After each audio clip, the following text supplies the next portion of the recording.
it's Samantha and welcome to my week 30 pregnancy update. So we are down to the last 10 weeks or so. I'm getting crazy excited about meeting my little girl soon. This week I actually want to follow up on a couple of things and talk about things I've mentioned in the past, and then we'll move into my questions. I've got a whole list on my post-it note things I want to talk about. First, I really appreciate all the wonderful comments I've gotten regarding Emma, my dog, who's been sick. She's had liver problems for quite a while. We finally heard back. Our news is on the better side, but it's still not, the best news we could ever get.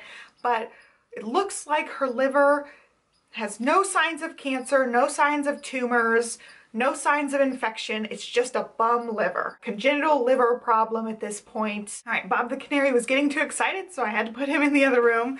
But it looks like we're just dealing with a congenital liver problem at this point. Doesn't seem to be there's any sort of cause. It's just the liver is kind of a bum liver. So what we're going to do is we're going to continue on with her same medications, and then we're adding in 2 supplements. So she ends up getting 3 pills a day. She's on a special diet. She's not allowed to have people food, and we're just going to keep monitoring her. She's going to get her liver enzymes rechecked in a couple of months. But all in all, we're just going to treat her symptomatically at this point. So far, she's not had any symptoms, but I'm looking at it more like congenital heart failure in a dog. They can live many, many years with congenital heart failure. So I'm hopeful that she has plenty of years left. Her liver is still working, it's still functioning. We're just trying to protect it as much as possible. It's good news that it's not something way serious, but it's also not the best news because it's not just like she can have an antibiotic and she'll be fine. So we're just something we're dealing with at this point. So I want to touch a little bit about when I talked about family issues. The situation is my mom. My mom is very controlling and emotionally manipulative and sometimes emotionally abusive. So I have flat out told her, do not contact me. It's very stressful dealing with any kind of involvement with her. Well, I got ambushed. She called me, another family member called me and started trying to work their way back in my life. They know I'm vulnerable, being pregnant. They know I'm hormonal. So I'm trying to grow a baby. I'm trying to limit my stress, and having people go against my wishes like that, it's just incredibly disrespectful. You're supposed to respect your parents, and it's hard when the situation is your parents can't respect you. That's really what it comes down to is I don't get listened to, I don't get talked to respectfully, I just basically get walked all over and I'm just expected to take it. My mom did the best she could raising me. I always, had food, clothing, and shelter. She always took care of me in that kind of way, but emotionally, she left a lot to be desired. I know I'm not the only one dealing with this. I've been reading about this a ton, and it seems like a lot of people have similar issues that I have. The whole situation leaves me feeling guilty for saying certain things, guilty for standing up for myself, or makes me feel bad about myself in some way, that my own mother can sit there and judge me and criticize me and tell me that I'm not good enough, really, drags you down. When I got pregnant, a lot of the stuff got worse in regards to my mom's behavior, and getting pregnant also opened my eyes up a little bit, thinking I would never talk to my daughter that way. I would never think of my daughter the way my mom thinks of me. It gave me kind of a light bulb moment to where I know the behaviors and the things she says to me are not okay. They're not okay on any level. There's no way to rationalize those things being okay, because I personally would never say those things to my daughter. I would never want my daughter to feel the way my mom has made me feel. I flat out told my mom if she can't get it together and treat me with dignity and respect, that she's not going to be in our lives, period. And the phone call we had last week, it was clear that that's never going to happen. So it's just, it is what it is, I'm going to protect my daughter, and I'm going to treat my daughter with dignity and respect, and I deserve to be treated with dignity and respect. And if certain people can't do that, they're not going to be in our lives, period.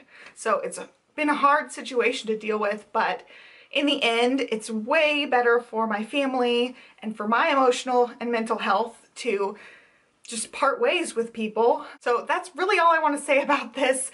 I will talk more about the books I've been reading to help me deal with the situation and come to terms with it, some helpful websites. I'll put together a list of resources. So when I take a break after the baby's here, I'll have some videos scheduled, and that's one I hope to have scheduled for you guys. I definitely appreciate the support right now because it is hard to basically lose a parent in the sense. So I'm just dealing with that and coming to terms with that right now. That's all the non-baby related things I want to talk about. So now we're starting our baby classes. We did one of our birthing classes last week, and we are going to be doing a newborn class this week and another section of our birthing class this week coming up. So I'm really excited. I learned quite a bit in the birthing class. I thought, I'd been doing some research, but the class was really helpful. We practiced a couple of breathing techniques. She talked about a lot of signs of labor and certain hospital protocols and that type of thing. So it was really informative. I highly recommend going to birthing classes if you're pregnant and thinking about it. It just kind of eases your mind just a little bit. So I feel better after going to the class, and we're going to go to a newborn care class, which I'm really excited about. I worked at a daycare, and the youngest child that I've ever taken care of was 6 weeks old. So that whole birth to 6 weeks old section is kind of the unknown for me. So I'm interested in finding out more about newborns. So this week, my baby girl has been having bunches and bunches of hiccups. It's just a couple of times a day she goes through and has some hiccups, and I tried to record one. I don't know if you can really see it, but my whole stomach just like jerks rhythmically for a while. So I'll insert the clip here, and again, disclaimer, I'm not sure you can actually see anything besides me breathing, but I tried for you guys. I tried to film it.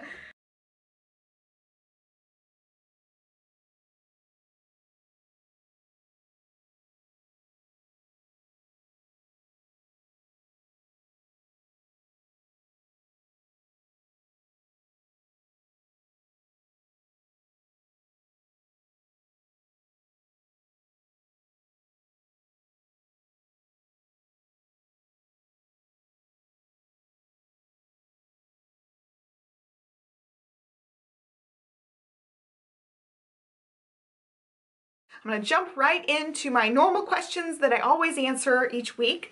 So I am 30 weeks pregnant, and baby is the length of an English cucumber. Emotionally and overall, I am just so excited to meet my little girl. I had a moment in the class where they were showing the birthing video. I'm like, wow, I cannot wait. I just cannot wait to give birth to my baby, meet her for the first time. And it's just getting more real. I'm down to the 10-week mark. On average, it could be 8 weeks, it could be 12 weeks. But we're getting down to those like single-digit weeks. I'm just really excited to meet her. I can't wait to learn all about her and be her mom, and I just can't wait. So symptoms this week, my heartburn has been out of control. I haven't been eating that much sugar, and I definitely don't eat sugar after like 7 p.m. I stick to like savory snacks or vegetables because the sugar just kills me. I've had a couple of really bad nights where I just have heartburn all night long. I've had a couple of nights where I have to sit myself propped up in the bed and try to sleep like that, and it's just miserable. Those nights are my hard nights, and I'm just trying to get as much sleep as I can at this point, but it's slow going sometimes. My whole pelvic and hip region has been a little bit achy. I'm still trying to walk around the house, but it's so cold and nasty here, I do not walk outside anymore. I'm definitely not as active as I was, but all in all, I really can't complain because I know it could be way worse than it is now. I'm just thankful that everything, is in the normal pregnancy range. I'm not having anything happen that is totally abnormal at this point. A lot of people have back pains and aches and stuff at this point in pregnancy, so I still consider myself lucky. So for cravings, I'm pretty much over just the fresh bananas where I was just eating like 2 or 3 bananas every day, just all the time. I'm pretty much over that, but now I want bananas in stuff like banana smoothies, banana muffins. I even did frozen bananas dipped in chocolate, and those were amazing. I just absolutely love banana flavored stuff now. It's still a banana craving, it's just not I'm eating the bananas right from the peel. I'm still on the Southern comfort food stuff. I've been having a lot of Southern style green beans, which are basically green beans with ham and onions mixed in, and they're so delicious. I've had that a couple of nights each week, this week and last week.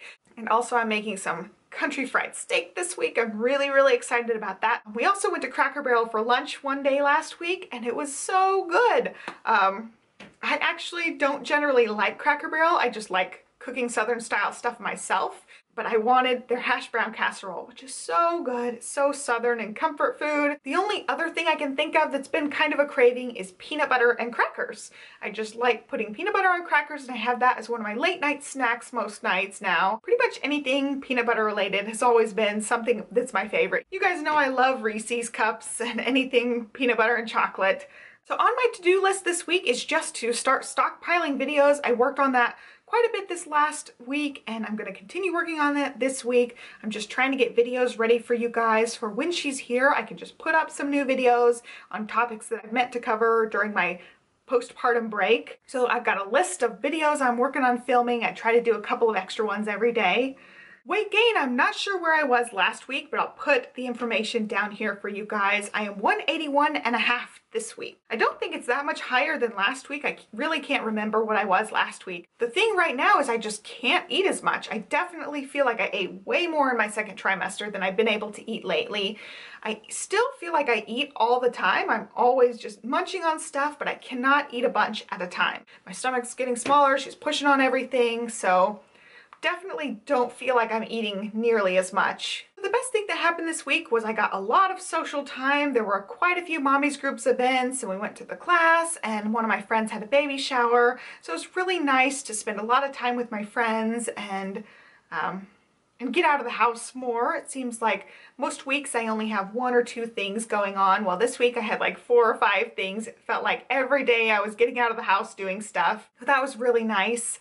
It's also really tiring, so I was very tired this last week. So this week, again, I'm going to take it easy. I've got, I think, 2 activities this week, and then the rest of the time I'm just going to be home relaxing. The worst thing this week was actually just the sleep. I feel like I'm sleep deprived. I have had to take naps a couple of days just because I barely get any sleep at night. I'm just awake that much at night, having heartburn, not getting comfortable, and just like waking up every 45 minutes to an hour. I don't know if my body's trying to get me ready for having a baby. So I know you don't sleep in the beginning. I think my body's just preparing me for that, but I'm very, very tired. And I don't have any pregnancy tips or discoveries this week for you guys. So instead, I would love to ask you guys, what is your best pregnancy tip or discovery? I'd love to hear what you guys have to say in the comments down below. Leave me your best tips and tricks about pregnancy. And that is it for my questions. So let's go ahead and look at my belly. All right, here is my 30-week belly. And my belly button just keeps getting shallower and shallower.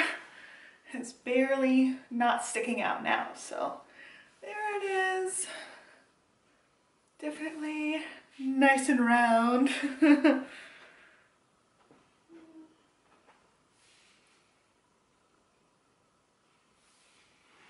And that's it for this video, guys. So I hope you guys enjoyed it. Be sure to subscribe so you follow me along. I will have my 31-week update for you guys next Tuesday. Thanks so much for watching and have a great day. Bye.